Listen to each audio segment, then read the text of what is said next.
Статистикалык маалыматтарга таянсак, 2012 жылдын көрсөткүчү боюнча дүйнөдөгү эң туруктуу жана саясий экономикалык жактан өнүккөн стабилдүү мамлекет катары Норвегия өлкөсү табылган.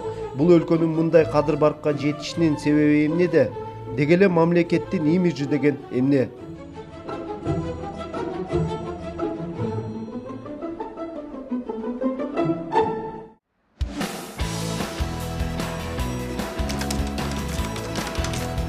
Кыргызстан өзүнүн эгемендүүлүгүнө ээ болгондон тарта 2 жолу революцияны башынан кечирген.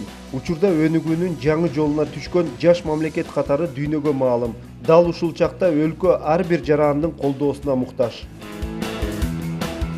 Садырбек Жумабеков кыргыз элине жаш академик жана өлкөдөгү алдыңкы ортопедтердин бири болуп эсептелет.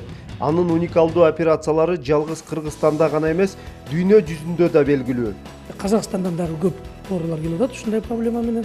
Биз четинен жардам берип операция кылып берип атабыз. Бизге кереги жок да мунунчу, мына өзү мына. Ал эми хирург Абдрахман Эшиев кесиптеши Садырбек Жумабековдон айырмаланып, чет өлкөлүк медиктерди ооруну басаңдатуучу аппарат ойлоп табуусу менен таң калтырган.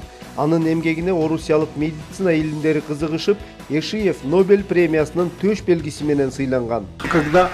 Мен ойлоп тапкан аппарат бейтаптын операциядан кийинки абалын жеңилдетип, бат сакайып кетүүсүнө түрткү берет. Бул аппаратка көп деле акча сарптаган жокмун. Болгону кадимки зажигалканын лампасы, чөнтөк телефондун вибрациясы, капельницанын түтүкчөсү гана колдонулган. Эл аралык аренада мамлекеттин кадыр-баркын көтөрүүдө ар бир адамдын ролу чоң. Кандай гана мамлекет болбосун, чет элдик инвесторбу, туристпи, айтор ал өлкөгө баруудан мурда ошол мамлекеттин жергиликтүү массалык маалымат каражаттарына көз чаптырат. Тилекке каршы басымдуу кыргыз тилдүү гезит беттери ар дайым эле чындыкты чагылдыра бербейт. Жеке амбиция же резонанс сенсация жаратуу максатында жазылган макалалар көпчүлүк учурда дүйнөлүк деңгээлде мамлекеттин имиджин түшүрүп жатканы да калп эмес.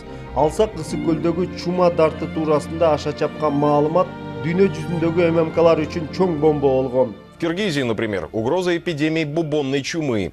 И уже есть смертельный случай. О возвращении забытой болезни. Нужно знать, как защититься.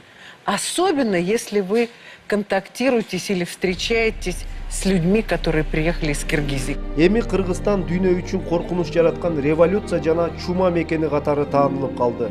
Мындай имидждин жыйынтыгы быйылкы Ысык көлдө өткөн спорт фестивалында байкалган.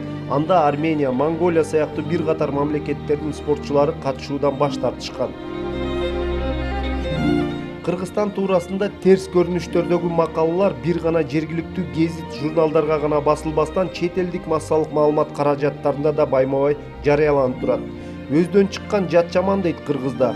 Ошол маалыматтардын булагы көп учурда өзүбүздөн чыгып жатканы кейиштүү.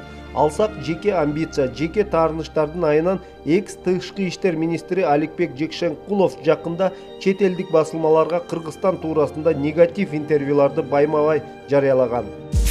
Борборгала Бишкекте күнүгө митинг, пикеттер токтобой жатат. Митингге чыккандар бийлик, сот, прокуратура органдарына нааразы болгондор. Мамлекетти башкаруу туңгуюкка кептелген.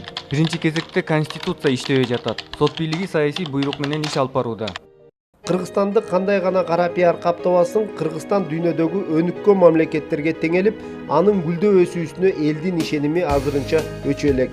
Кыргыз эли буюрса будущем алдыга жакшы мамлекеттердин бири болот деп эсептейм. Мне кажется, сейчас многие боятся нашей страны из-за наших революций, из-за наших протестов. Нужно как-то развивать, может, именно в туристической сфере. Элдин жашоосу жакшырып атат. Аны биз көчөдө жүргөн машиналардан эле байкасак болот. Мен айтам, жашоо азыр жаман эмес. Ар бир адам өзү умтулуп, жакшы жашайм деген аракет кылса, бардык условия бар азыр.